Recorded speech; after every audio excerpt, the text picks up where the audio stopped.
The babysitter's last text. Who's upstairs? The text came at 9:58 on a wet Friday in early November, the screen lighting the dim kitchen of a craftsman house on Maple Ridge Avenue in the town of Larkspur, Pennsylvania. The babysitter had written only 3 words, spaced as if she had to force her thumbs to move. Who's upstairs? Before we begin, tell me, where are you listening from? And what time is it there? Her name was Ione Kestrel, a college sophomore who took evening jobs to pay for studio art supplies and a public transit pass to the city.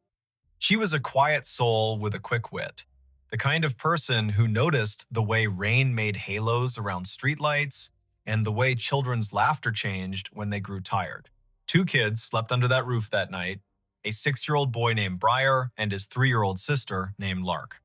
Their parents, Rowan and Maeve Harrow, had left at 7:15 for an anniversary dinner at a restaurant by the river. The year, if you need to understand the way phones hummed and doorbell cameras watched, was 2019. The house at 42 Maple Ridge was one of those old American stories, built in wood and memory, a deep porch with a swing that complained just enough to be charming, oak floors that spoke out loud when the humidity changed, crown molding thick as a picture frame. At the back, a narrow staircase rose from the mudroom to a short landing, and then up again into the second floor where the bedrooms sat in a row like well-behaved children. At the top of the main stairs, there was a crawlspace door that had once led to a linen closet and now led to a barely insulated wedge of attic, hot in summer and sharp with cold in winter, the kind of door that makes a welcome thud when it closes and an unwelcome thud when it doesn't. Before the Harrows left, they did all the small, loving rituals. Maeve set out a plate of sliced apples, a bowl of popcorn, and a note that read, "Help yourself to anything except the scotch." Rowan pointed to the thermostat and said the heat pumps kick on if the temperature dips. Fancy house, but the bones are stubborn. He smiled at Ione in the doorway, hair damp from the drizzle, denim jacket dotted with rain. Text us if the storm knocks the power out. Text us if the kids wake and ask for the song about the lighthouse. Text us even if you think it'll make us look overprotective. It won't. At 7:30, the children were bathed, pajamaed, and nestled into beds that smelled faintly of line-dried sheets.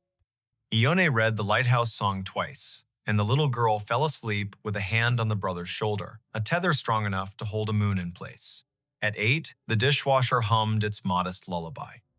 At 8:20, the rain came harder, dropping like a handful of pebbles thrown by a polite intruder. At 8:42, the doorbell camera pinged, announcing a raccoon with ambitions. Ione's phone ticked with messages from a group chat, small bursts of jokes and memes. She answered 2 and then set the phone face down, because she had promised herself she would be the kind of sitter who watched and listened. She put a kettle on. She chose a mug with a hairline crack because hairline cracks reminded her of river maps. She stood at the back window and watched the alley, where a single streetlight blew a cone of yellow onto the wet blacktop like a candle someone had forgotten to snuff. At 9:21, a floorboard spoke upstairs. It was not the sound of a child rolling over and not the polite pop of wood releasing humidity. It was a stepped-on sound, slow and weight-bearing, forward and then a tiny, deliberate back. Ione took one breath, then another. The kettle clicked off. The house returned to its normal choir. She checked the baby monitor screen. 2 small forms slept. The greenish night vision painting dreams onto their faces. She told herself she knew old houses. She told herself wind can make timber say things it doesn't mean. At 9:36, the sound came again, above the kitchen this time, in the hallway between the children's rooms. One step and another. A long pause. Then the faintest scrape, as if someone had scuffed a shoe and then, embarrassed by the sound, tried to rub it out with the sole. The kind of scrape that turns the air thin. Ione lifted the house phone from its cradle because old houses carry old phones like relics.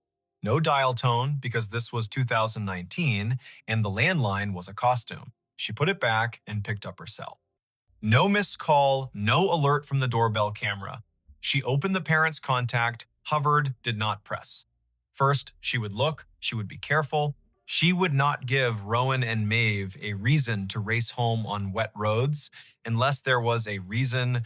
She climbed the back stairs because they felt less like a stage. Each step was shallow and careful.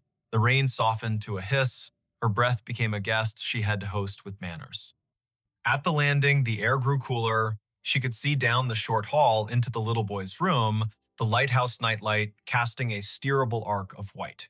She could see the girl's room door nearly closed, just enough to make a crescent, the way some children like it. She could also see the crawlspace door at the top of the main stairs. It was closed, latch turned. That mattered more than it should have. She waited. Sometimes the house wants to know if you have patience. Sometimes it will reward you with silence. Sometimes it will not. There was a third sound, not a footfall this time, but a breath. Not hers. Not a child's soft, open-mouth exhale, but the kind of breath that pauses at the end like it is tasting the air. It came from the darkness beyond the crawlspace door, except the door was shut. Ione felt the tiny hairs along her forearms confess themselves to fear. She stepped into the boy's room. He slept with his mouth open just a little, lower lip shiny. Good. She stepped to the girl's room. Little Lark had turned onto her stomach, stuffed rabbit tucked under her chin. Good.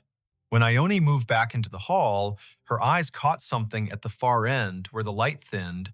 A strand of damp hair lay across the floorboards, faint as a pencil mark, a single narrow ribbon that did not belong to either child. It glistened.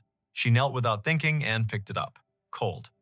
Clean. Long enough to belong to someone grown. She stood up too quickly and steadied herself with a hand on the wall.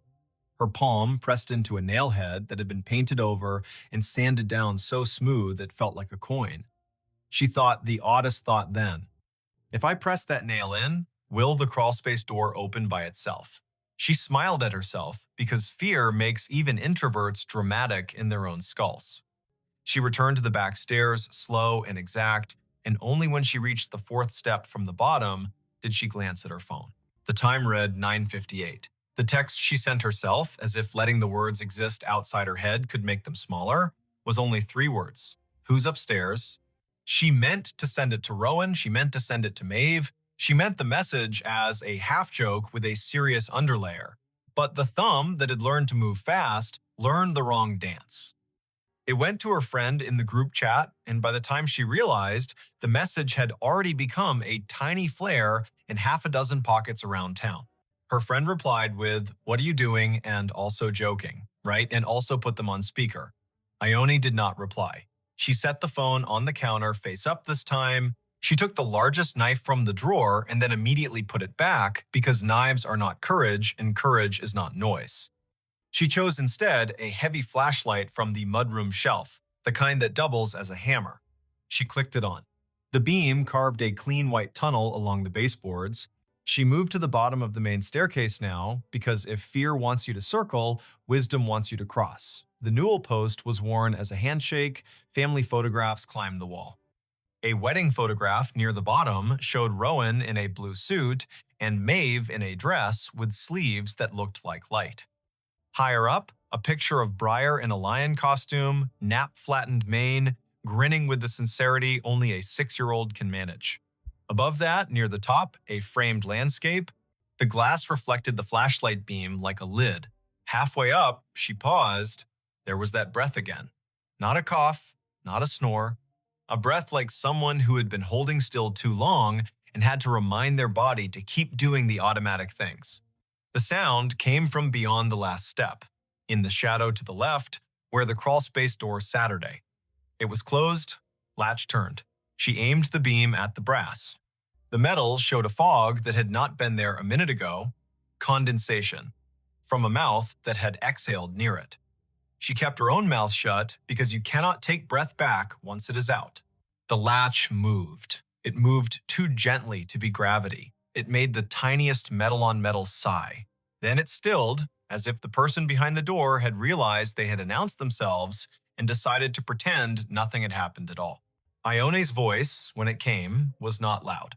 It was firm in the way a music teacher's voice is firm when she asks a child to stop tapping the desk with a pencil. I'm a babysitter. The police are on their way. If you are a neighbor who has made a mistake, this is your chance to leave without me seeing your face. If you are not a neighbor, this is your chance to decide to be one. Nothing moved. But the house did a small thing then. It clicked. A sound traveled through the baseboards from kitchen to parlor like a cricket chirp. The refrigerator compressor had kicked on. The world had not narrowed to only this door. She stepped higher. She brought the beam closer to the latch. She did not touch it. She watched a drop of moisture on the brass slide very slowly toward the handle and then stop, held by a force that did not want to be named. From the children's rooms, nothing. From outside, rain. From down the hall, a draft like someone had opened a mouth to speak and then decided not to. She took the phone, thumb shaking now not from drama, but from the body's strange understanding of scales. She typed 911 and the call went through on the first chime. The dispatcher answered with a first name and a county. Ione told that calm voice her name, the address, the fact of 2 sleeping children, the fact of a locked door with breath behind it that did not belong to the family. The voice said, "Officers are on the way."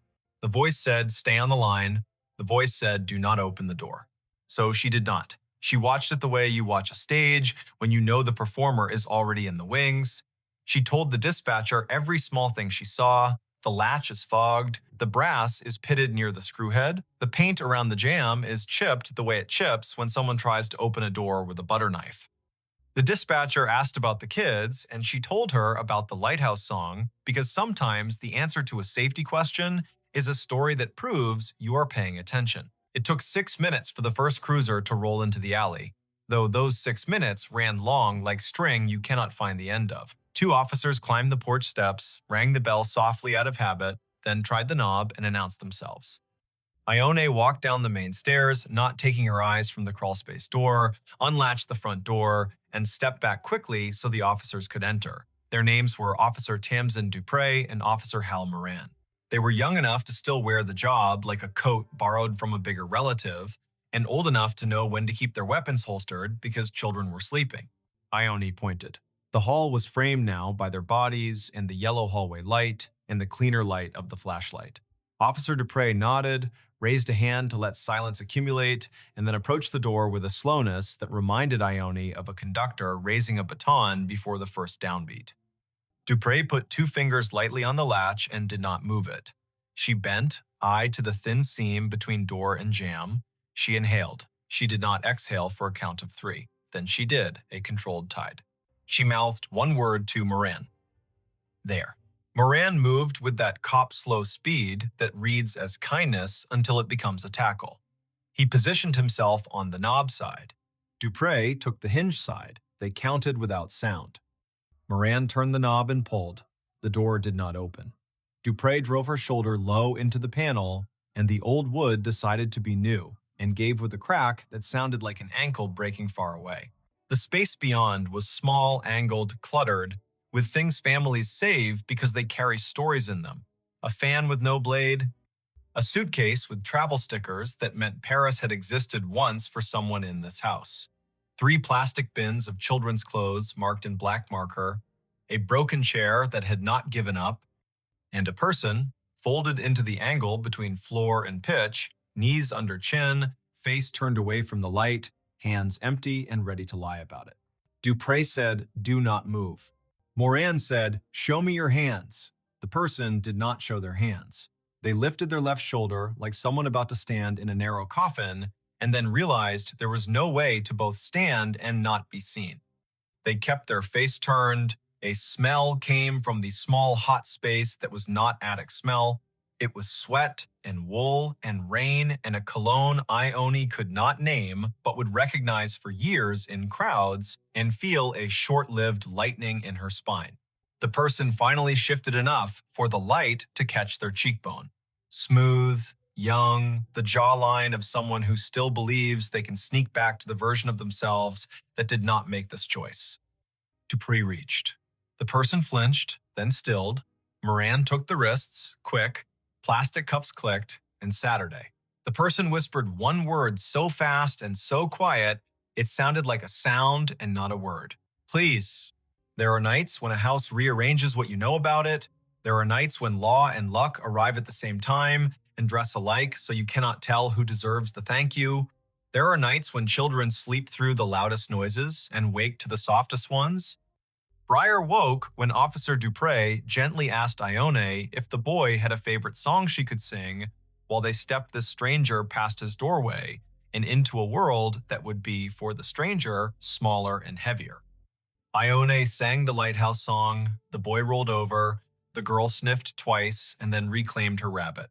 The name given at the kitchen table later, with the cuffs off and the hands folded around a paper cup of tap water, was Corin Vale. He was 22, a barback at a music venue downtown, a part-time mover for a storage company on the edge of town, a person whose landlord had changed the lock that very afternoon because rent was late again, and who had wandered past the Harrow's house just after 9, watching rain stencil shadows on the porch. He said the front porch light was off, that the back alley light was the kind that made him nervous because it buzzed. He said he had once done a job in this very house, moving boxes after Maeve's mother passed, that he knew the crawlspace door did not always latch if you pushed too hard. He said all this in a way that sounded like memorized lines. Officer Moran left for a minute and returned with a small bag-tagged chain of custody. Inside, a multi-tool with a narrow flathead blade that would fit under a painted jam and lever it without much damage, a pair of cheap cotton gloves, damp, a folded postcard someone had intended to mail, featuring a lighthouse on the coast of Maine, and a note written in pencil that read, "We are well, love you, see you in December."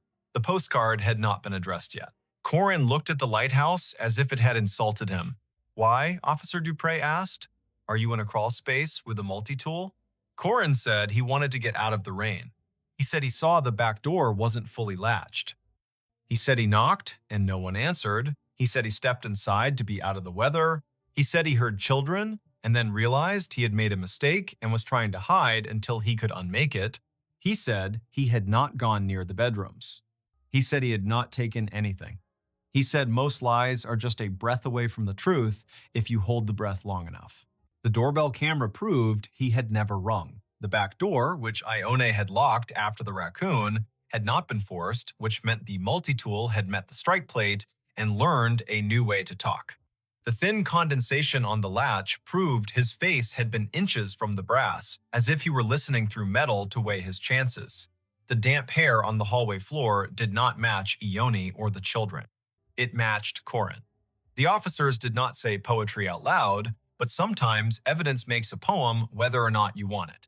Rowan and Maeve arrived at 10:28, windblown and wet, faces open with fear, and then with the specific relief parents make when they count the number of children and find the number unchanged.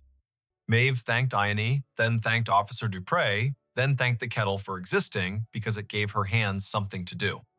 Rowan walked to the base of the main stairs and looked up at the crawlspace door and put his hand on the newel post like a man greeting an old friend and apologized under his breath to the house for not knowing it needed him tonight. The rain slowed, the streetlight outside defined every leaf as if auditioning them for a brighter job. Corin Vale sat at the kitchen table and looked smaller and then larger and then smaller again, the way a person does when they realize they have chosen a story they cannot revise. He asked for a lawyer then, as was his right, and the night shifted into a new shape with paperwork and phone calls and the sound of zippers on evidence bags. Later, after the officers had gone and the house had been put back in order with all the rituals humans use to convince themselves the world is knowable, Rowan stood on the porch and stared at the street. A car hissed by, tires whispering on wet asphalt. Somewhere a train declared itself. He turned when Ione stepped onto the porch with 2 mugs of chamomile tea and the brittle, beautiful calm people make after the danger has taken its hands off their shoulders. He said thank you a dozen ways that did not use the word thank. She said, of course a dozen ways. That meant I am shaking on the inside, but I am still here. Maeve joined them, the porch light warming the edges of her hair, and the 3 of them stood in a small triangle like a warning sign no one else would read. When Maeve spoke, her voice had a new floor under it. We will change the locks. We will reinforce that door. We will move the postcard basket. We will install a sensor that turns on a light at the slightest motion. We will do the things that let us sleep. Ione nodded and did not say that sleep would come with its own sounds now. The sound of a breath behind a door. The sound of a latch fogging.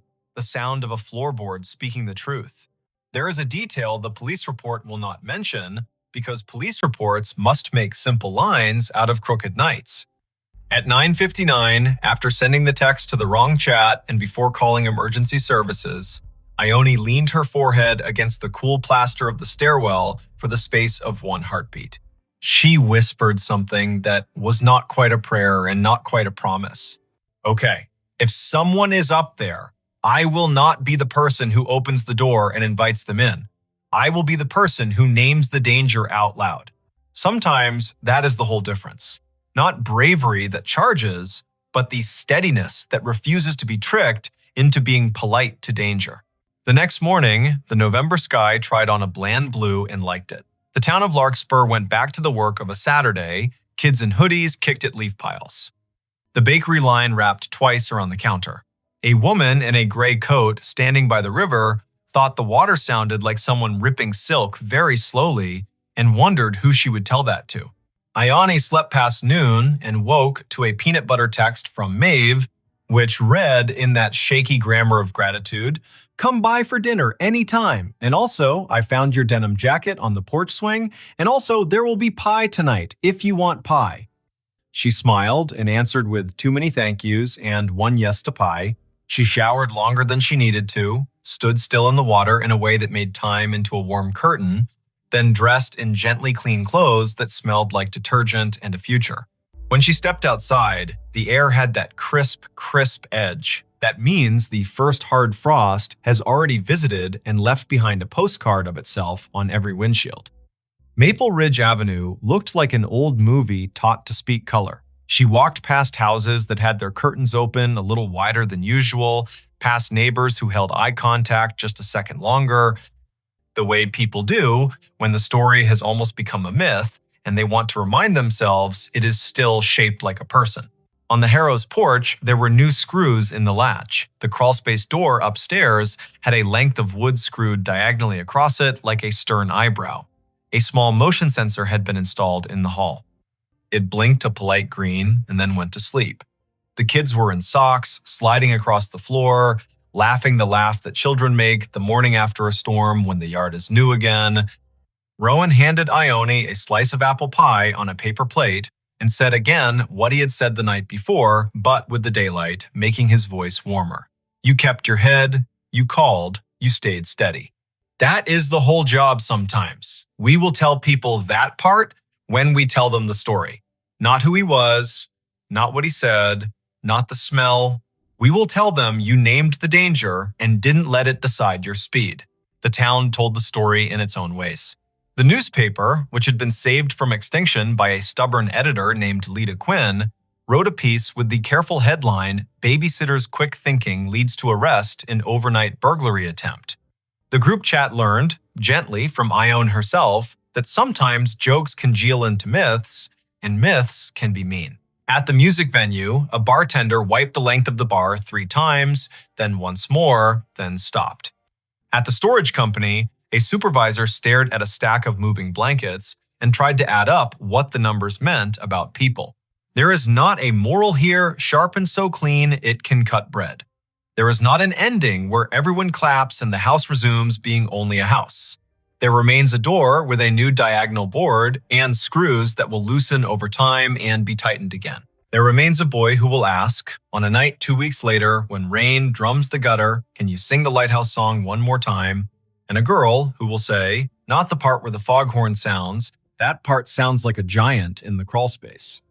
There remains a young man named Corin, whose first court date will arrive with a sky the exact color of the alley light, and who will have to decide whether to say the word sorry to the ceiling or to the faces in the room.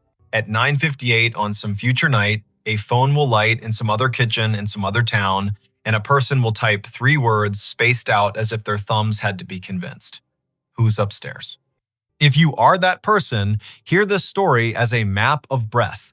Name the danger, make the call, keep your voice exactly as loud as it needs to be and no louder.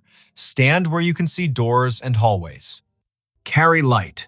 Remember that a latch that fogs is a sentence the house is trying to say. Let the sentence finish. If you are listening from a city, may the traffic outside be ordinary and honest. If you are listening from a farmhouse that knows every creek by its first name, May the wind be the only guest tonight. If you are listening in a small apartment where the neighbor's footsteps already live in your ceiling, may you learn the grammar of each tread so well that the first strange syllable tells you exactly what to do. The babysitter's last text was a question pointed upstairs, but the real end of the story is how she answered all the other questions pointed at her. Will you panic?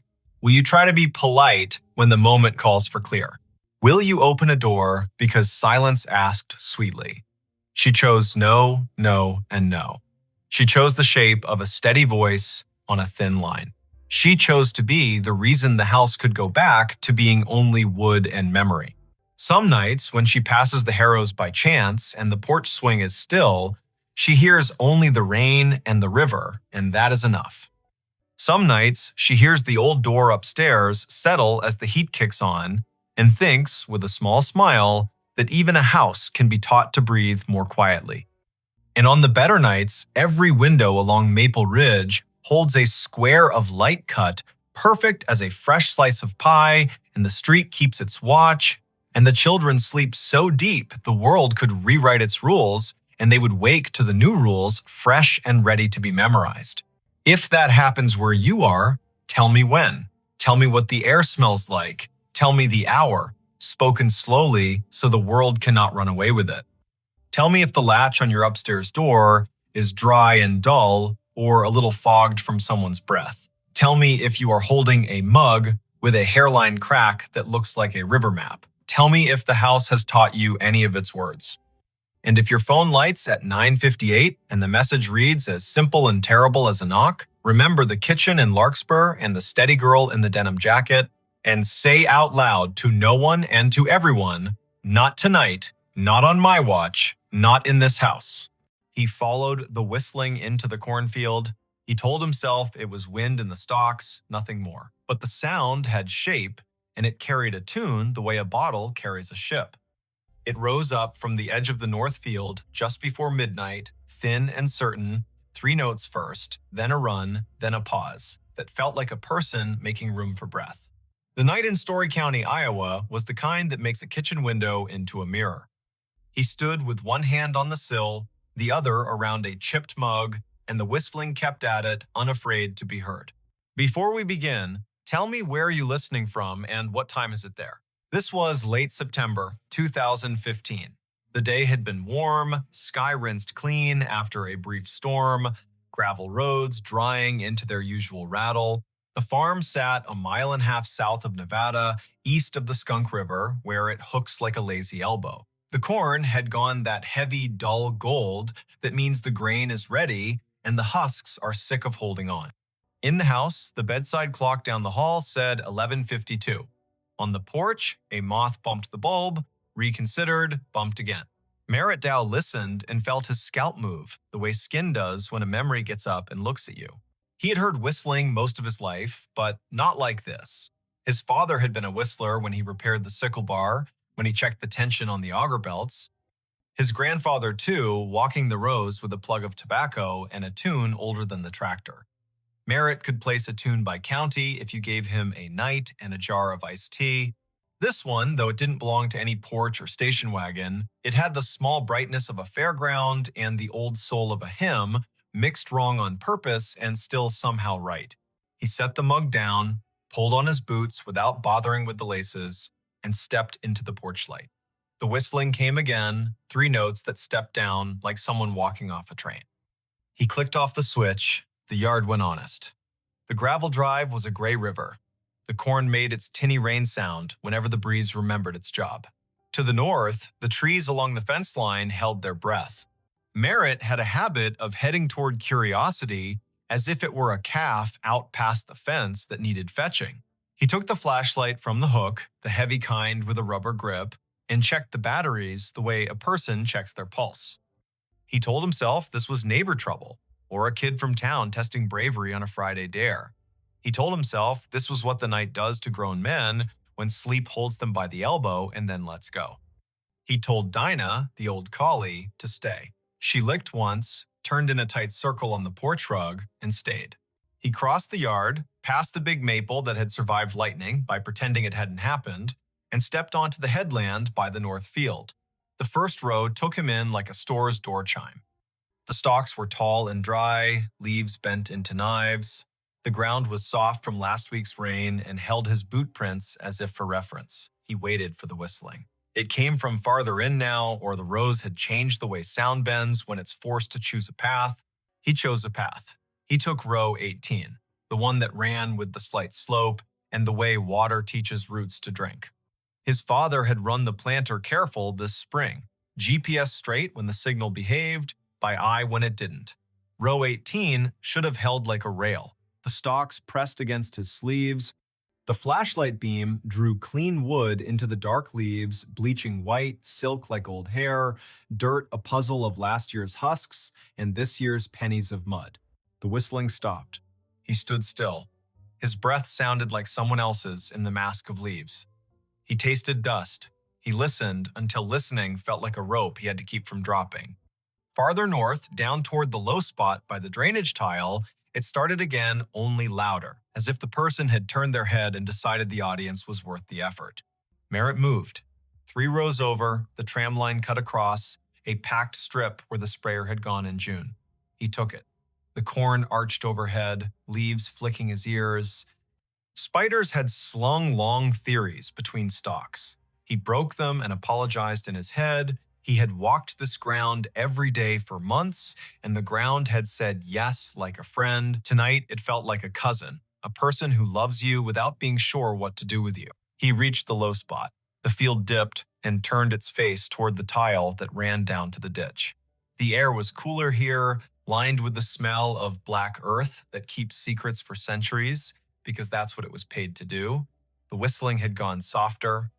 A trill rose up like someone trying to make light of an apology. Merritt swept the flashlight sideways.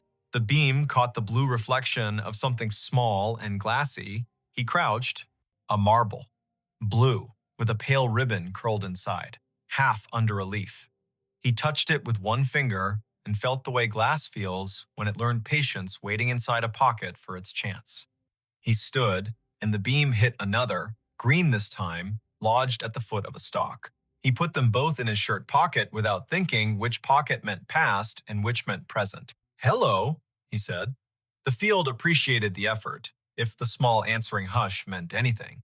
He wasn't the kind of man who called out names into a place that did not have names to call back.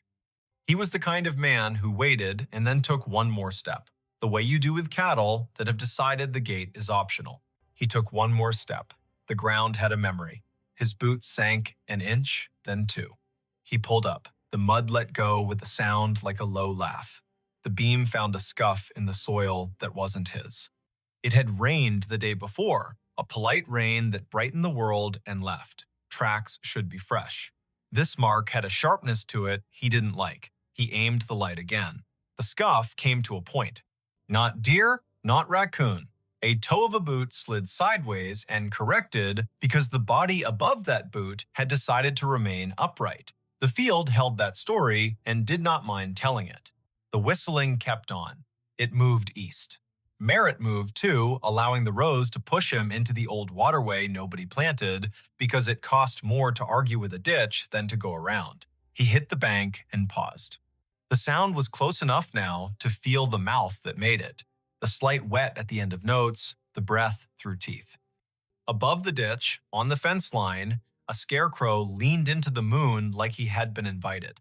Merritt had dressed him in a flannel shirt in July to keep the birds from laughing outright. Now the shirt's checks looked like an argument. The hat had blown off sometime in August. The stake had a twist in it the way wood does when it was alive and insists on a personality after. The scarecrow whistled. Merritt's body did not move in the way of cartoon men. He did not jump. He did not fling the light so hard the beam went to the stars. He stood, the way a person stands when what he sees insists on being nothing but what it is. He put the light on the scarecrow's painted mouth. The paint was flaked, the smile wrong on purpose. His father's old gloves were nailed to the crosspiece, fingers bent into permanent work. The straw at the neck had learned the shape of wind and refused to unlearn it. The tune came again from behind the scarecrow, clipped by fence wire and field. He played the beam along the fence. This line had been his grandfather's. His father had repaired it across 3 winters, one staple at a time, using a hammer that had bent 100 nails and 100 more. Tonight, a single strand lay loose between posts, a neat cut at shin height made by someone who liked clean work. Beyond the fence, the other place. Neighbors in the country are closer than people in town and farther away. The acreage to the east had belonged to the Kesslers once, then to the bank, then to a man who installed irrigation pivots with a speed that made the county whisper.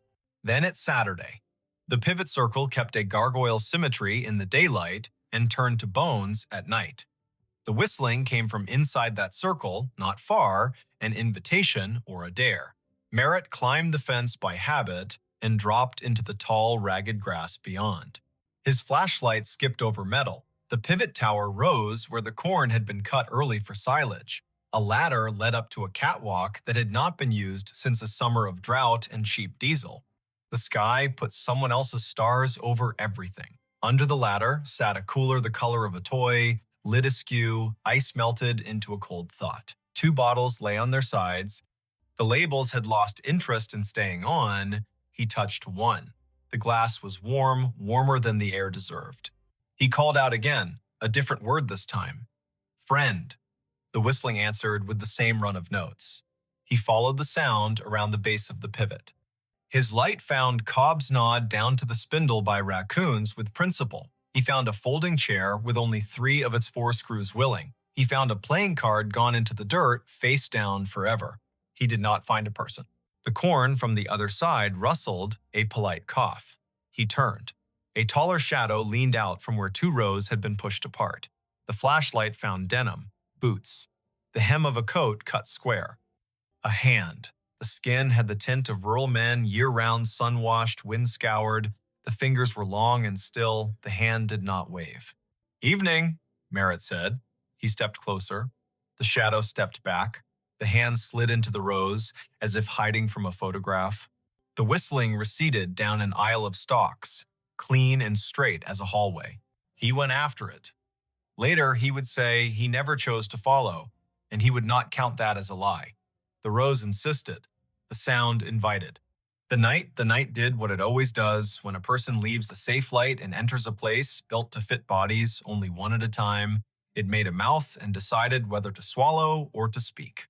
The field spoke directions in leaves. He followed until the path tried to teach him regret, and his feet refused to be taught. At the heart of the pivot circle, the ground sank another foot. He stumbled once, caught himself against a stalk so dry it cut his palm in a clean straight line. He swore, quietly, with vowels only. The whistling had slowed. It drew out a single note and hung it in the air as if asking him to name it. He named it Unkind. He turned off the flashlight. Dark held him like water does when you slide under and open your eyes. The field went black, then not. The sky had its thin light, the stars arranged their patient omissions. The rows were no longer alleyways, exactly. They were sentences. A breeze moved through and added commas. He stepped forward into a word, then another. The whistling stopped. He waited. He could hear the pivot tower creak, a metal thought adjusting. A truck moved way off on County 18, 3 miles at least. Tires with thick voices, a man's radio too loud in the cab because the night drives its price down for everyone. He waited until the waiting was its own problem. He reached for the flashlight. The beam hit denim again. Close. A shoulder. He yanked the light up and met a face. It was not a face he knew from today. It might have been a face from a photograph under glass at the county fair, past names, eyes poured in. The hat was the wrong cut for now and the right cut for when hats were more than hats. The eyes adjusted to light with the slow patience of a barn cat in a doorway. The mouth held a shape that wasn't a smile and wasn't what comes later. The cheeks were hollowed in, the way working men's cheeks sag when they finally let the day have them. Don't, the man said, not loud. He lifted one finger the way a teacher does when she'd rather not get stern. Don't shine. Merritt lowered the beam to the man's chest. The denim had a tag that read, Kessler in faded thread, as if a mother had stitched it when mud was the usual weather. The man nodded, brief. He put 2 fingers to his mouth and whistled the run again. The note slid under the leaves and came back altered by straw and distance. Had to see if you'd come, the man said. He did not offer his name. He did not ask merits. The field did the introductions it believed in. The man tipped his chin toward the north, where the ditch had cut a new curve 2 springs ago, and nobody called the county because sometimes you let water take responsibility for its own choices. Come on, then. They went up Row, across the tram line, down again. Merritt kept the light aimed at boots and dirt the way you aim swear words when children are sleeping in the next room. The man's hands brushed the tassels as he went, leaving no sound. The field learned him and forgot Merritt in the same breath. They crossed into the neighbor's back 40, and the soil changed, darker and more confident. The rows had more to say here. The whistling would come and go like a small animal, checking the air and disliking it. The man stopped at a patch where the stalks had been storm-bent and then righted themselves out of pride. He crouched, hand out, palm down, on top of a flat stone that had no business on this ground. The stone was square. It held an iron ring in one corner. He tapped it. The sound returned like a jar lid. Used to be a storm door, he said. For the root cellar. They built the house up there. He flicked his eyes toward where the stars thinned and the silhouette of a ruined chimney picked its teeth on the horizon. Tornado took it in '54, you know that. Merritt nodded. He had heard the story. The county leaned on that year. It changed the way people believe in roofs. 3 days after, the man said, setting his palm to the stone like a pledge, "My brother thought he heard whistling here. We believed him because he was the kind of boy who told the truth, even when it meant he had to walk back and fix something. He followed it. Everybody followed it. Men with boots and women with cakes and ropes and tubs and a feeling of the back of their necks being breathed on. We pulled the stone up. We brought lanterns. It goes under like a snake down there. The cellar does. We didn't find anyone. No boy, no breath, just apples rolling because that's what they do when people die. Things keep their job anyway. We closed it back up. Weather put a shoulder on it. And now," he stopped. The whistling came, this time from under their feet. It rose up through the stone like a trick, thin and mean and a little proud, a tune that went square, then wandered off the edge. The iron ring shook against its socket with a burr. Merritt felt the hair along his forearms ask for a vote. "Now," the man said, "it calls people here when it's time." He put his hand on the ring. "I'm tired of it calling people here who are not me." He lifted. It did not rise much. The hinge had rusted itself into religion. The man looked at Merritt, not pleading, exactly, not persuading. He looked like a person offering you the end of a sentence the world has been running too long. Merritt set the flashlight down on its base and got his fingers under the corner. The stone was heavy-hearted, more weight than mass, the kind of weight that comes from being asked to hold back a story. They lifted together. It rose an inch, then 2. It settled on a ridge of broken brick. The smell answered before the dark did. Apples, old and bitter, work that had gone on without supervision. Cold earth that had kept promises by crushing them. A draft moved across Merritt's knuckles. It took his body down a list to be sure each part remembered what stand means. The whistling ran up inside the gap and out. It had volume now. It wished it had a throat.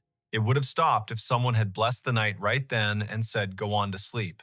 No one blessed the night. Merritt and the man held the stone a second longer, then eased it down onto a stick propped like a tired knee. The gap held. The dark inside threw itself at their eyes and bounced back, patient. They did not aim the flashlight in, the man would not have it, and Merritt knew enough to trust someone who belonged to a place this much. They listened instead.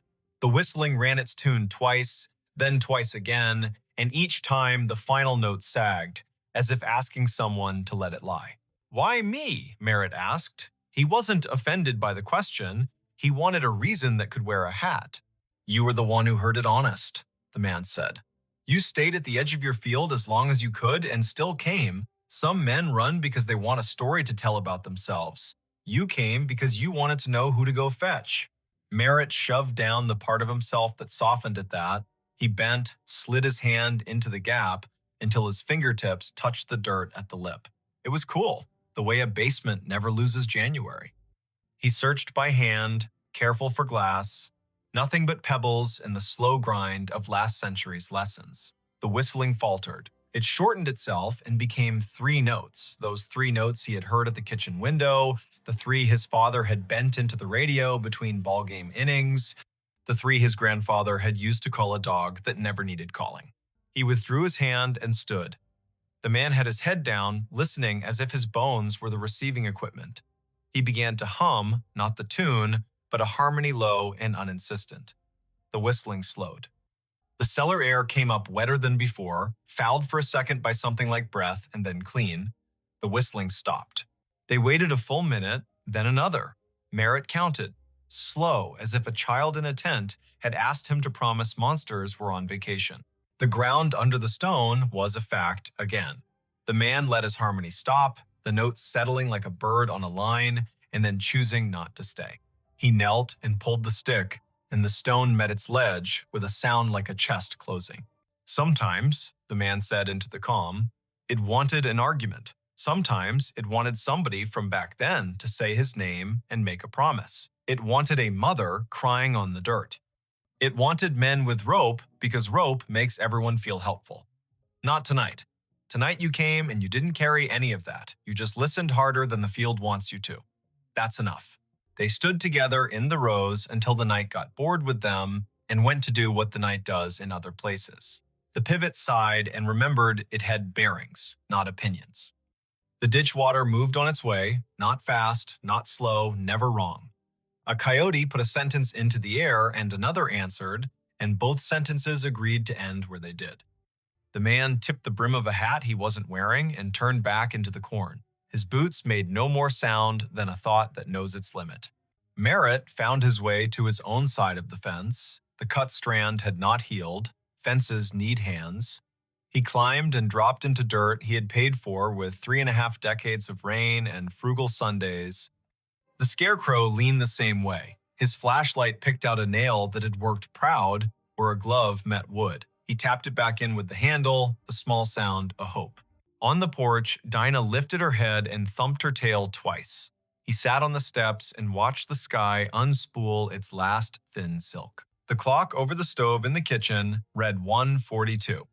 A local freight passed through town without asking anyone's opinion. The night had its usual old chair smell. Merritt took the marbles from his pocket and rolled them in his palm. He did not take them in the house. He set them on the porch rail, 2 small moons that decided to belong to weather again. He slept in the chair by the door with the light over the sink left on because he was still old enough to do what his father had done and still young enough to want a reason for it. In the morning, his neighbor from across County 18 pulled into the drive with the casual angle of men who do not use turn signals because everybody already knows where they're going. Otho Vale had the kind of face that had learned to tolerate sunlight and other people's plans. He stepped out, looked toward the north field, then at the porch, where the marbles caught the first slant. He paused. "Thought I heard it last night," Otho said, as if they'd been in the same dream and had already agreed on the parts to keep. "I didn't come. I was afraid if I went, I'd bring the wrong thing with me. You go." "I went?" Merritt said. He poured coffee into a cup that had chipped the day his daughter drove away, with her car full and her eyes wider than they had any right to be. He handed the cup down. "There's a stone out there. You know it." Otho nodded. "Been there longer than you and me combined. Some things are a door, and some things are the breath you take before you knock." They sat without sitting, Otho leaning on the post, Merritt half on, half off the iron chair that had belonged to his wife's aunt, and squeaked like the first word of gossip. The morning took the night apart and put it away neatly. The field did what fields do after an event. It pretended nothing had happened and invited you to harvest. By 10, the co-op truck rumbled up, the driver wearing the resigned cheer of a man who deals in averages for a living. Merritt walked the headland with him, pointed at moisture readings that lied slightly, agreed to pretend the numbers were written on a blackboard by someone with authority. He did the work. He did it until the work forgave him for wondering what else he might be supposed to do. That evening, he repaired the fence where the strand had been cut. He pulled it tight and stapled it with his grandfather's hammer because you use the tools that know your hands. He hammered in 3 staples and left one in his pocket so the fence would remember there is always one more job and it can't get cocky. He checked the pivot base out of courtesy to the machine. He replaced nothing. He spoke to no one. The sky went red behind weather stacked to the west, Kansas doing its job of sending clouds as if on purpose. For a week, the field behaved. The wind laid down its sheet music neatly. The coupe truck counted out grain like blessings.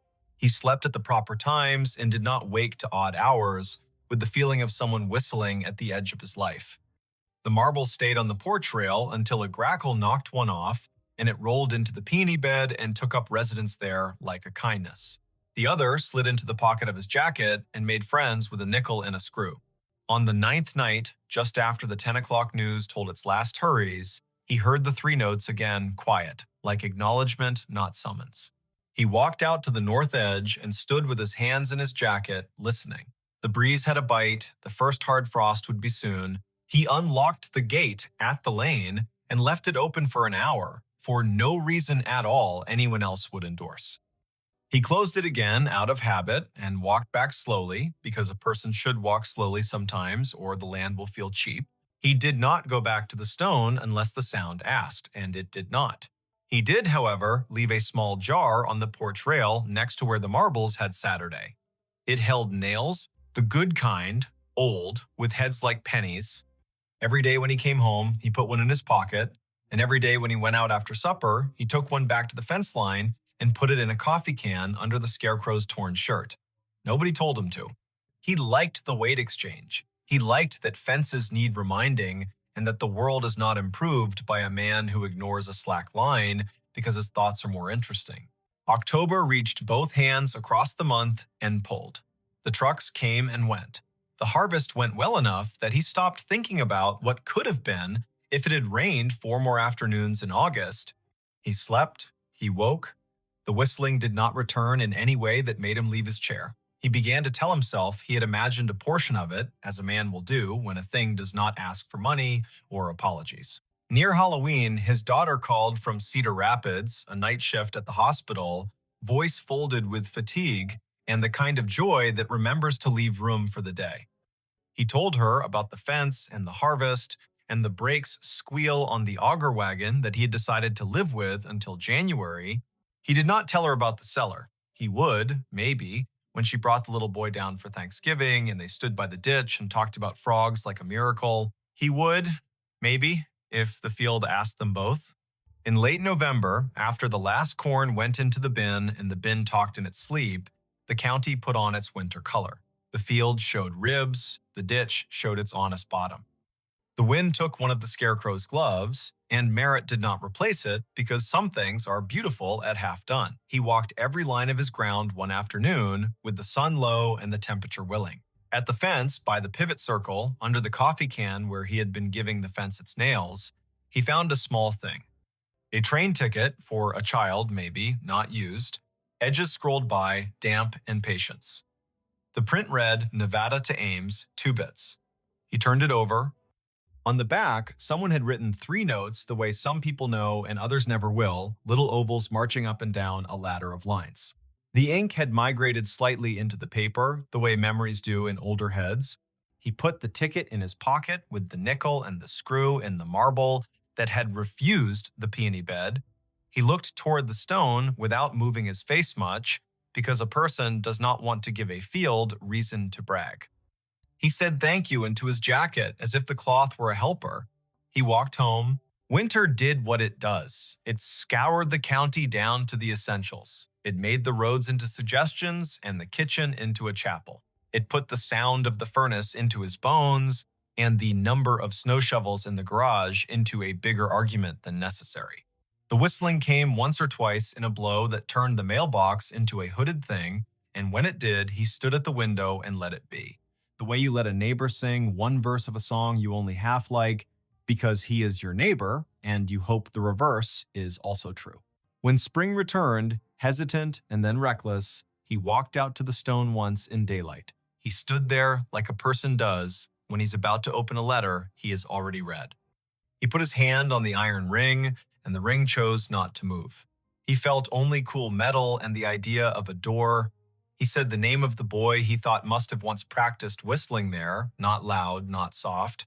He thanked the man with the Kessler tag for nothing and for everything. He went home and planted, because that is the part of the story a farm writes to remind itself the ending belongs to the ground and the beginning belongs to the same. If you ever hear 3 notes carry clean from a field at midnight, and you are the kind of person who can tell the difference between wind and a message, remember this. The first step into the rose is a promise. Don't make it if you intend to perform yourself for the dark. Bring only your boots, your breath, and your willingness to be the person who will go fetch, not the person who will tell about fetching. Don't shine your light straight into old places unless someone who belongs to them asks you to. Lay your hand flat on what needs closing. When a tune that has wandered too long finds its last note, let it. When a door that has been heavy learns again how to rest, do not hire that door for different work. There are states where cornfields wear their ghosts like belts. There are ditches whose water knows the names people set into it. There are stones that have been held down by weather and held up by stories. There are men who can whistle and men who cannot, and both kinds do well if they listen. And sometimes, in a county that owes as much to wind as to family, a man with a flashlight and an old dog asleep on the porch will follow a tune into the rose and come back, having left something that doesn't need his hands anymore. When he sits down again, the chair will squeak in the key the field prefers. The kitchen clock will softly argue with the refrigerator about seconds. The night will soften him on its slow wheel. The next day, someone will wave on County 18 without lifting a hand, and the answer will come back exactly right. And somewhere beyond the line where 2 quarters meet under a fence, a stone will find it easier to be a stone because 2 men lifted it once, together, and then set it down the way the land asked. A hiker found a phone recording. The last minute, he found the phone just before dusk on a switchback above Blue Lake in the San Juan Mountains of southwest Colorado. It lay half buried in scree, face up, a spiderweb crack stitched across the glass, the red record dot stubbornly pulsing as if the device itself refused to look away from whatever it had heard. Before we begin, tell me, where are you listening from and what time is it there? The hiker's name was Ansel Rook, 33. A lineman from Pueblo who spent his days climbing utility poles and his weekends climbing whatever rose higher than his weekdays dared. It was late September 2021. The sky had that high-altitude rinse of cobalt that makes evergreen needles look sharper than they are. Below him, the water in the lake caught the last light and held it like a breath. Above him, a line of weather gathered beyond the ridgeline, thin-boned at first, then thickening into something like intention. Ansel lifted the phone with 2 fingers, the way you lift a bird that might be stunned but alive. The recording timestamp read 4:57 p.m. The battery icon showed 2%, then 1. He hesitated. The screen was smeared with a comma of dirt, the kind that comes from a palm skidding along gravel. He did not press play right away. He looked around first, because that is what you do when you find a thing that wants to tell you a story. You make room for it by seeing the place where the story happened. The switchback clung to an outthrust of talus and alpine grass, long blades moving in a wind that never quite became a gust. A cairn stood a little off the trail, too tidy to be natural, too thoughtful to be a prank. 2 boot prints were pressed into a patch of damp earth near the cairn, heel then toe, the kind of prints that happen when someone stops and leans forward for a better look at something that never asked to be looked at. Beyond that, the slope fell away into a tumble of shale and broken quartzite, a gray throat that could swallow a person without even needing to clear its own voice. He pressed play. First came footsteps, soft, measured, the sound of trail shoes finding their way over loose stone. Then, wind, not a roar, but a long vowel. A woman's breath, a zipper. The little chirp of a trekking pole knocking against a rock, and then being caught, steadied, forgiven. A far-off raven called once. Then, once again. The recording clipped and crackled, and then let the sound in wider, as if the phone had been lifted from a pocket. The woman's voice arrived next, not speaking to the phone, not to herself exactly, but to the place. Almost there, she said, and even in 2 words there was a smile you could hear. Another voice came in, thinner with distance, male, from above or beyond a switchback. Ansel could not see from his spot. Don't cut the corner. The tone was teasing, not scolding. It carried the kind of affection that worries by pretending not to. "I know," the woman answered, and you could hear the grin get wider, as if she liked being told a rule she had already decided to follow. Ansel glanced up the trail. No silhouettes against the ridge, no packs leaning against a crumhole spruce, no motion that would explain a pair becoming zero. On the recording, the footsteps paused, the little metallic skr of a carabiner, a soft hum, tuneless and content, then a small sound that was not content at all. A pebble moving in a way pebbles do not choose for themselves, a slide that was also a decision. "Hey," the man's voice said, "quick now," and closer, and then there was skin and throat panic wrapped in one word: wait. The breath on the audio sped up, a severe silence followed, a silence full of edges, the way silence gets when it is about to be broken by something you cannot rewind. Then a single sound Ansel would think about later and later and later, a thump like a hand slapping the top of a piano closed. A gasp that turned into a half laugh, because sometimes the body does not admit the truth on the first try. A scrabbling, nails on stone, the phone fell or was dropped. The microphone scraped against the ground and filled the world with sand.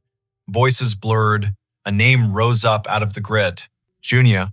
The word was carried like a prayer someone forgot how to finish. More sliding. A shout that stopped without a period. A sound like a pack hitting and then being dragged. Then only wind. Wind and the long, small sparrow of a cry that arrived uninvited from very far down, which might have been a person and might have been granite learning how to speak. The recording ended because the battery couldn't pretend any longer. Ansel stood very still, the phone warm now in his hand, the way a telling is warm the second time through. He tried the word on his own tongue. Junia. He looked where the two boot prints ended and where the ground began to pretend it was a floor but wasn't. He approached the cairn and hated it for existing and thanked it for marking the spot all at once. He kneeled and saw the narrow, scraped shine a person leaves when their boot finds a path no one built for it. The first drops hit his neck. Big, impatient, high country drops that are not water at all, but announcements. He lit his headlamp early, not because he needed it, but because a cone of light sometimes manages the world better than a wide, honest dark. He pulled an orange bandana from his pocket and tied it to the cairn. He took 3 photos in a slow circle: ground, slope, lake, and the way the sky had folded its arms. Then he did the most useful thing he knew. He climbed down to cell range. The call to the San Juan County Sheriff rang once, twice, and then a voice that had said this greeting more times than it wanted to answered with a name Ansel would remember. Deputy Cale Morrow. Calm. Not bored. Ready. Ansel described it carefully. Coordinates from his handheld GPS, the audio, the voices, the shape the trail made where it almost shook hands with the slope and then thought better of it, the bandana, the weather, rumored by the sky. Stay off the fall line, Morrow said. Get back to Timberline if you can and wait for search and rescue to reach you. Do not go after anyone you cannot see. He breathed in a way that made the phone sound like a lung. We've had a call about a late return from the Blue Lake Spur today. Your timing is not unlucky. It is the clock we were already watching. Ansel did as he was told. He descended to the last stand of wind-shaved spruce and waited, the kind of waiting that hums through bone. He could hear the storm organize itself on the ridge. He could feel how the mountains wear weather like a mood, quickly, convincingly, and then change it without apologizing. Headlamps appeared in the first gray of evening, a cluster of steady stars moving with purpose. 4 figures and a 5th slighter one moving with the confidence of a person who knows where the rocks are even when the rocks won't tell you. The 5th lifted a hand. Her hood was down despite the wind.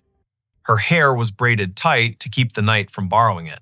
I'm Dory Keene, she said. San Juan Search and Rescue.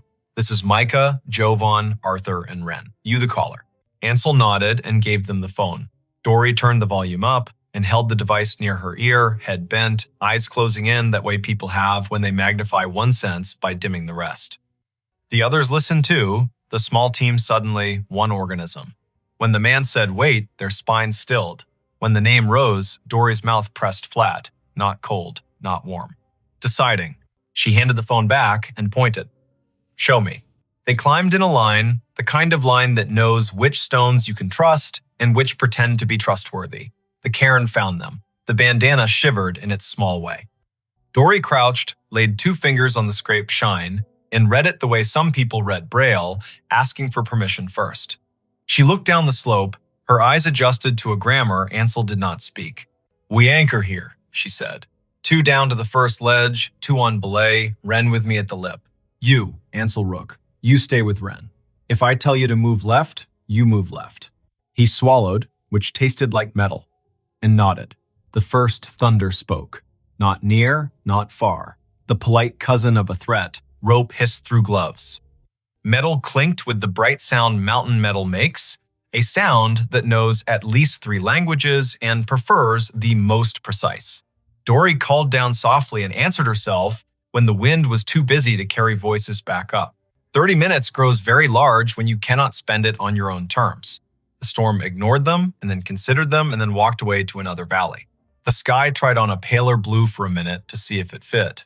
Ansel watched a chipmunk watch them with the same fascination he felt. The animal had the kind of confidence that comes from being very good at running from everything. A shout made of 2 syllables rose from below, triumphant and careful at once. Got one? Dory closed her eyes for just long enough to speak without words to whatever listens up there. Then she called back. Name. Micah's voice floated up, thinner than it should have been. Junia. Alive. The sound inside Ansel's chest became something he had not realized he was holding back. He breathed it out in one steady line and leaned both palms into the earth, because you should always touch what keeps you from falling. They worked then. A litter arrived in pieces on shoulders and came together like an idea that had been there all along. Hands did what hands should do when someone needs to be lifted from one kind of gravity into another. They spoke to the person on the ledge in short lines, the way you speak to a horse you love and do not want to spook. Junia, we have you. Junia, do you feel this? Junia, breathe in when I count to 3. We're moving on, nowhere but up.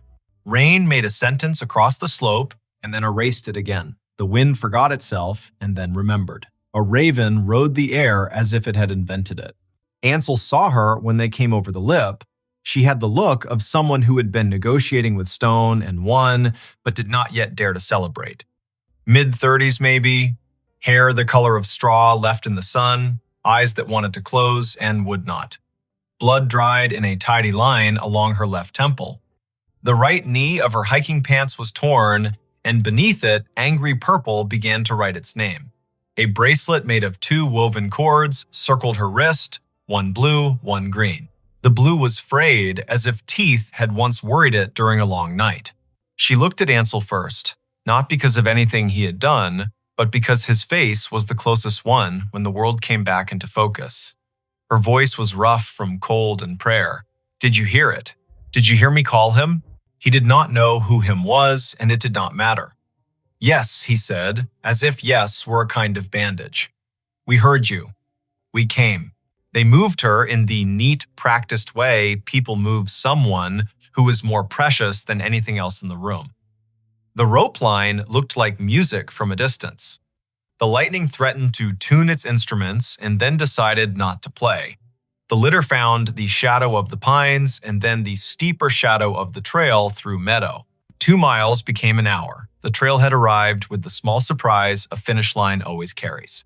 A white truck from the county waited, engine narrating its own faithfulness.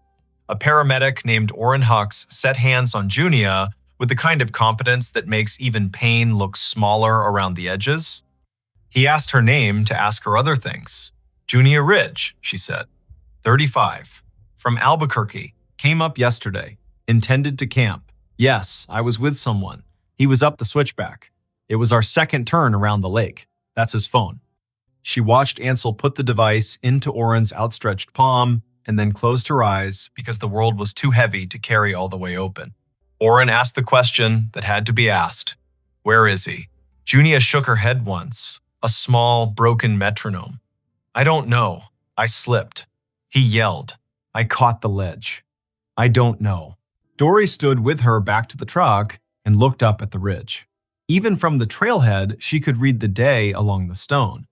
She spoke into the radio with the language that belongs to people who need updates to be short and full, second subject unaccounted, male voice on recovered audio, last known above Blue Lake Switchback 2, weather marginal, lightning east. Request second team from Telluride side if available, plus one dog on dawn. Copy.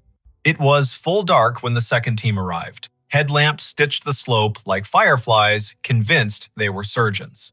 The dog named Pallas, coat black as a charcoal drawing that had learned to move, took the scent from a hat Junia had kept tucked under her hip belt. The dog read the ground like an old friend's letter. Up to the cairn, left where the trail pretends it is a suggestion. Down 3 shelves of stone, some people would call cliffs, and other people would call arguments.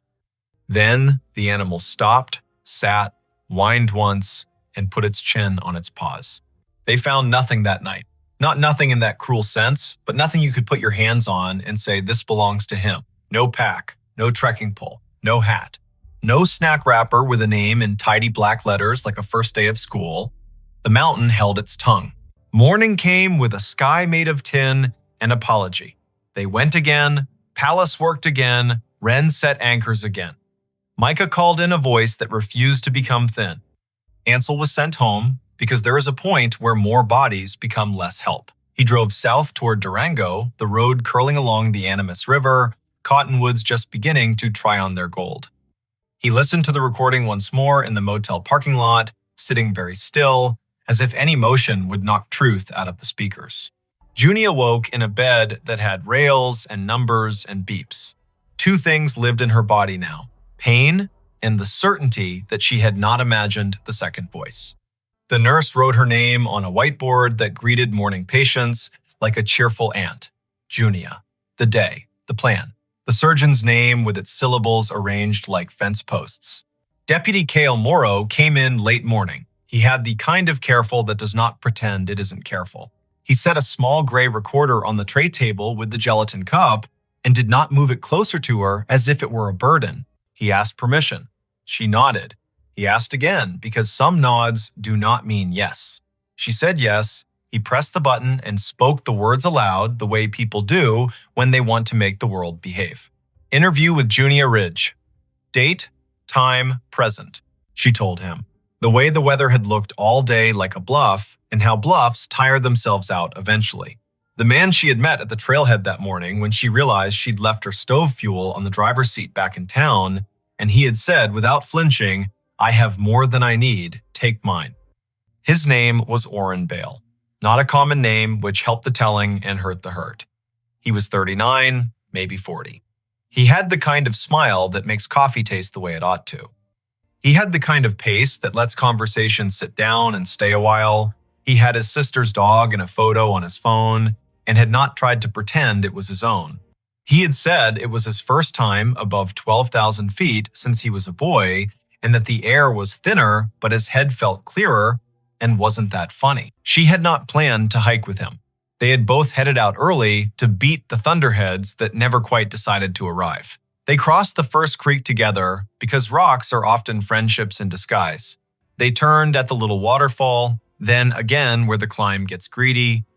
Somewhere near noon, they split. He to the saddle above the lake to look for ptarmigan, she to the outcrop on the western side where the blue looks bottomless and makes you feel the size of your own heartbeat. They regrouped by accident among a stand of willows that kept the wind in its coat. They ate together because food tastes better when someone else laughs at your almonds for being aspirational and you laugh at their gummy bears for being perfect. He offered the second loop around the lake, and she said yes, because saying yes is sometimes a way of agreeing with the day. And then the fall. And then the seconds that were longer than seconds. The name she tried to lace to him as if names were rope. The way the ledge held and then complained and then held again. The fact that there had been no shout that sounded like pain, only a shout that sounded like surprise, and then a long conversation between gravity and silence that ended with silence believing it had won. Cale listened the way people listen when they use listening as a tool. He did not say, "I am sorry," in the first 5 minutes, because sometimes sorry has to wait its turn behind words that can anchor an actual investigation. He asked for a description that could be drawn into a cruiser laptop sketch. He asked for the brand of the pack, the color of the jacket, the kind of hat. He asked if Oren had a habit of humming, joking, leaning to his left when he walked. Junia closed her eyes and watched the man step through the room her mind made of the trail. He hummed, she said finally, low, tuneless, when he tried to put a word to a story he had not told yet. He leaned into weather, as if weather liked people who leaned back. They searched 3 days. Helicopter on day 2, when the wind played nice, no body, no sign. The slope did what slopes do. It took the small and offered back the smaller, a strap end. A pocket knife that might have belonged to anyone. A grin of metal that once was a grommet. Nothing that knew how to clap its hands and say, mine. The internet made its murmurs the way it does. The forums filled with conjecture. The ones who have never been above treeline explain to the ones who have exactly how Talus works. A post from a cousin arrived in the kind of font grief chooses when it has to choose one. Have you seen him? Another from a person who might have known him and wrote that he was the kind of man who never took the last donut. A stranger said, why was she with him at all, as if who walks beside you guarantees you a ladder back down. Dory Keene did not read the forums. She read the mountain. On day 4, she told Kale in a voice that allowed both compassion and math that if the slope had decided to keep him, it likely would continue to keep him until snow learned what it wanted to do and then taught them in spring. Kale nodded, his jaw set lazy and hard, the way the river sets a stone down and then decides where it lives. Junia went home to Albuquerque with stitches like commas along her hairline and a knee wrapped in instructions. She slept 4 nights without the part of sleep that heals. On the 5th night, she dreamed of blue water that did not know it was cold, and a voice saying, wait, in a tone of gentle impatience, as if wait were a surprise party she would like if she would just stop walking long enough to see the lights. Come on. Ansel went back to work. Poles. Wire. The logic of circuits. He found himself stopping on the shoulders of county roads to watch clouds interrogate a ridge and answer themselves with rain. He listened to the recording once more, then deleted it because a voice should be treated like a person's glove. Pick it up only if it is yours or if the person who wore it has asked you to hand it back. The snow came in late October, the way it comes in the San Juans, when it decides to be industrious. It buried the slope's grammar, it set down the season like a book a child might not be ready for. Thanksgiving arrived with a turkey that somebody had to carve whether they wanted to or not. December wrote its short letters, and January forgot to put a return address on anything. In early June of the next year, when the snowpack loosened its jaw, 2 things happened on the same day. At 11:19 in the morning, a pair of hikers from Montrose came down from the saddle above Blue Lake early because the sun had made everything overconfident and the heat on the rock had learned to be a lie. They paused near the outthrust of Talus, where a cairn had once worn an orange bandana and now wore nothing but its own small pride. A zipper glinted among the stones. The zipper was attached to a jacket the color of fog. The jacket was wrapped around the idea of a man. They did what the poster in the ranger station says to do when a finding stops being a finding and becomes a person. Mark the spot. Note the time. Back away in the exact steps you made arriving. Carry more silence than usually carry. Call. The second thing that happened at 1:27 in the afternoon occurred in a backyard in Albuquerque where the cottonwood shed its soft snow over a patch of lawn that wanted more water than the city wanted to give it. Junia's phone chimed. She looked down, thinking it would be the alert she still had not turned off for the county updates. Instead, there was a text from a number she had written down on a napkin and saved on purpose. It said only this: we found him. Dory. Junia sat on the back steps and watched 3 ants perform a task more complicated than any she had been assigned that week. She did not cry because they had prepared her politely not to expect this. She did not smile because smiling was a verb her face had not practiced with that sentence. She pressed call and heard a voice that wore dust and care. Dory told her what could be told on a phone and promised the rest would be told face to face, because some tellings don't belong to towers and waves. A week later, Junia drove north, past Española, where the signs know two languages, past Abiquiu, where the river looks like it can't help but gather light, over the state line, that is a thought and a mile marker and a map all at once, into the San Juans, where the air remembers your first name and uses it. Dory met her at the small office with the big map and two chairs that had learned to carry tired people. Kale was there too. He set a folder on the table and did not open it until her hands rested on her knees, the way you rest a cup on a saucer. "We recovered Mr. Bale," he said, and the word recovered did not feel like anything except exactly itself. Two hikers saw the jacket. He left the trail at the switchback, slipped on the lip, and fell more than 30 feet to a shelf. The shelf kept him for winter. He likely died on impact. No signs of anything except the mountain doing what mountains do when you ask them to hold a human being.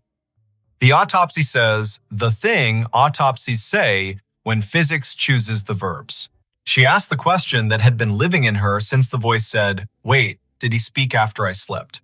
We can't say, Kale said. And then because the truth deserved a little mercy, he added, "The shelf where we found him was below your ledge, not above it." Which means his voice on the recording was in the seconds before you both stopped standing and started falling. After that, he would have been below you. If you don't remember hearing him then, that is your brain giving you a gift it knew you could not buy for yourself yet. Dory laid something on the table wrapped in a brown paper lunch bag. "We think this is yours," she said. "We found it lodged in a crack just above where you came to rest. It had become part of the mountain, but it was stubborn in a way that listened." Junia unwrapped the thing, the bracelet from her wrist. The blue and green cords had become one color winter makes. The frayed end had been burnt to keep the braid from unraveling and then worn down again by time. She turned it in her hand, thumb finding the place where the weave had learned her skin and made it a home. "He gave me this at the trailhead," she said. "He said he made two of them when he decided to stop drinking 3 years ago. He kept the green, he wore it under his watch. He gave me the blue because I said I had stopped apologizing for being careful the year before, and he laughed and said, 'That sounds like a thing worth marking.' We only knew each other a handful of hours, and yet..." She closed her fingers, then opened them again. "Ansel Rook sent me the audio file. Did you know that?" He asked if it would help. I said yes before I knew the answer. It did not help, and it did. Both are true. They stood later at the trailhead. The mountains looked less like authorities and more like the long, patient elders they are. A breeze moved through the spruce in a way that would be mistaken for whispering if you were the kind of person who liked to be mistaken that way. Junia closed her eyes and saw the shelf she had not seen. She said his name once out loud and not loud, the syllables answered by not answering at all. They buried Orrin Bale in a small cemetery behind a church that had learned to be ecumenical because the weather didn't care which god you favored. His sister came with the dog whose photo he had shown. She spoke without paper, which meant her mouth borrowed words from the heart, and the heart forgave the mouth for not being tidier. Junia stood 2 rows back and pressed her fingers into the bracelet and found she did not have to press very hard to feel the world answer. Ansel did not come to the service because attendance is sometimes not the right way to honor a stranger you helped. He drove a route that took him past a ridgeline and paused in the pullout that locals use because it's theirs. He left his truck idling. He rolled the window down. A meadowlark said something with conviction and melody. He answered, "I hear you," and meant it. As summer leaned hard into itself, tourists thinned the trails with their curiosity and filled the cafes with their hunger. The blue of Blue Lake looked less like an opinion and more like proof. Dory kept her team on the same frequency, even on days when no one needed rescuing, because habit saves more lives than heroics. Kale kept notches in his days for the kind of paperwork no show has ever made look interesting. It was work. It mattered that it was work. Years later, in a living room in Santa Fe, Junia would set a phone on a table between 2 mugs and play the last minute for a friend who asked very gently to hear it.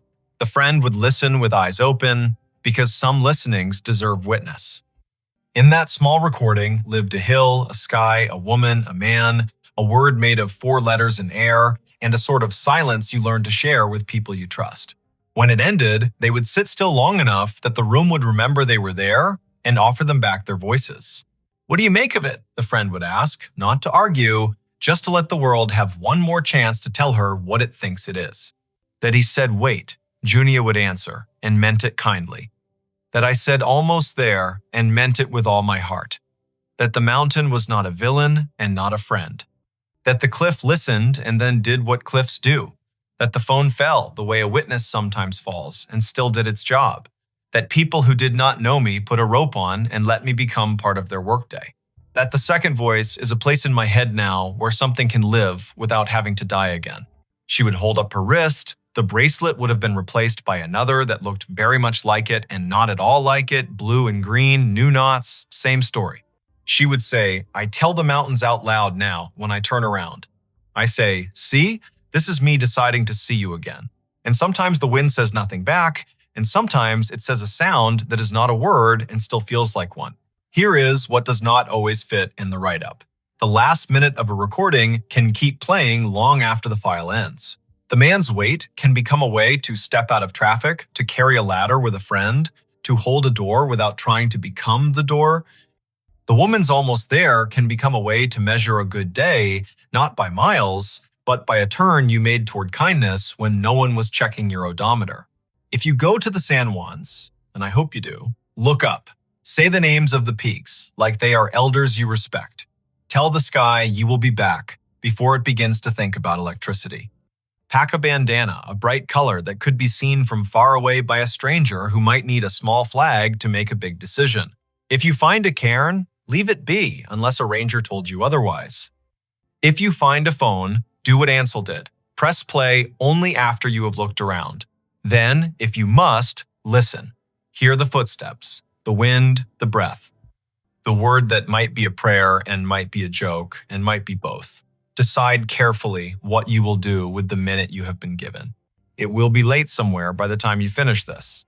It will be early somewhere else. The country is wide and the mountains are quiet, and the phones we carry don't always know when to stop telling the truth. If tonight you hear the wind make a sound that asks you to wait, take one step back from the edge and put your hand on your own shoulder the way a good friend would. If tomorrow your trail offers you a second loop, say yes or no out loud so the day can hear you and keep its promise not to argue. And if the last minute ever finds you the way it found Ansel, at the exact space where listening became a kind of work, let your voice be the one that says, "We hear you, we're coming," then come.